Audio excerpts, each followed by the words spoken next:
This is my first like feature-length film, and it was my first part of this sort of depth. And so we worked really long days and like for a short period of time, but it seemed like a really long period of time. And we were all over the place, and it was like crazy. And then so seeing the final product, and everything made sense again. It becomes a little bit more abstract when you're doing a scene here and then doing a scene there, and you're all over the place. I work full time, and so any of my scenes were filmed either at 6 in the morning, between 6 a.m. and 10 a.m., and I would go to work late, or they were filmed from like 5 p.m. till 3 in the morning, and then I would sleep for a few hours and go to work. There was only time to work. There was only time to move on and take notes and jump back in. And I learned not to take things personally.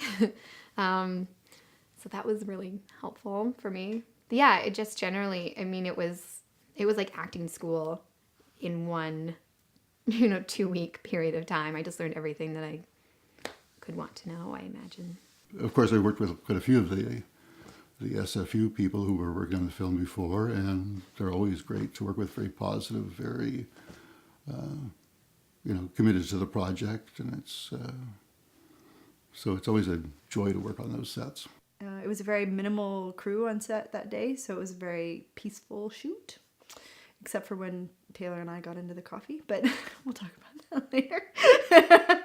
It was one day, bang, bang, bang, got it all off in one trip out, and it was good. It was a very pleasant shoot. Everyone was lovely to work with.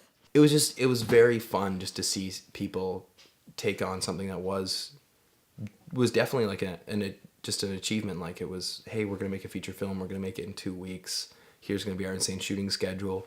We're going to all fall in love on day 1 and then hate each other by day 7 and then be in love again by day 14. And just that collaborative process of basically the film itself being what the relationship was. The other cool thing, because there was so much weight on a lot of the scenes and there was so much emotionality to get through, everybody was really hypersensitive to that feeling and what it meant to get to those places.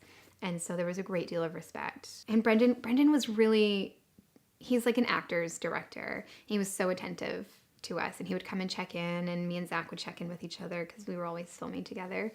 I think I had a scene with Rheanna, but other than that, it was only with Zach. So we always checked in with each other and talked it out. And then Brendan would come in and like talk about what scene we were doing, and we would go through what's happening in the scene, and then all the really talented people would set up and do things that are way beyond me and touch technical things that I have no idea about, but mad respect.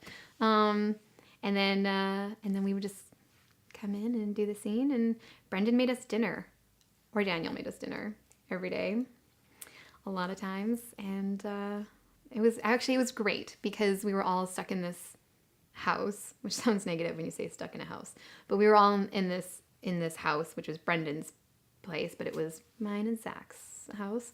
So we had dinner together every day, and we were just always together. And on the first day of filming, we filmed for 12 hours or so. We filmed for I have a video of Brendan where I'm like, say hi to everybody and tell us what time it is. And he realized it was like 3 in the morning, and he had no idea.